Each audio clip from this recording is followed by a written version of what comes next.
Well, I mean, look, we are zeroing in on national security every day. And today, we're not just looking at national security on the ground, but national security in space, because this space race versus China is also quite important. Last year, China executed more than 90 orbital launches, part of the effort to get to the moon by 2028.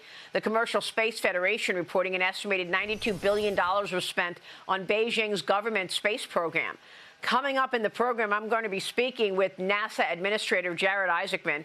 He will join me this morning at 8:30 a.m. Eastern. But, Gordon, I want to get your take on the space component of this war in Iran.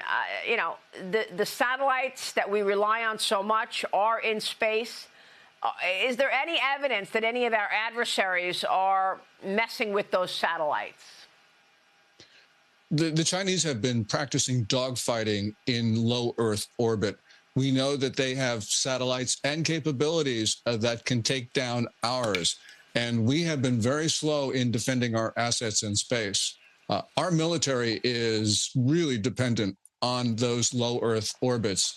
And right now, the Chinese and the Russians working together are actually threatening them. The thing about the moon is if you can control the moon, you can control cislunar space, which is the area between the moon and the Earth. If you control cislunar space, you control low Earth orbit. And that really means this is one integrated system.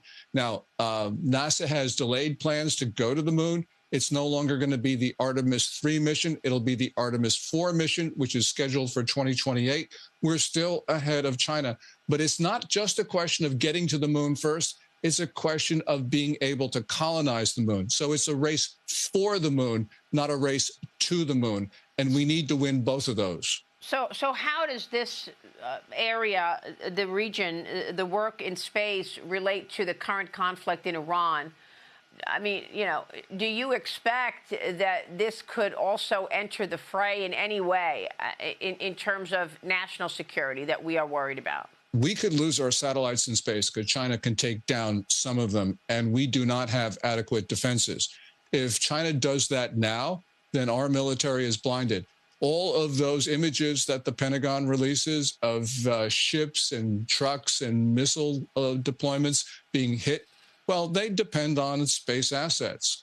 So this is going to be critical for the United States. And we just assume that China will leave our satellites in place. That's not much of a defense.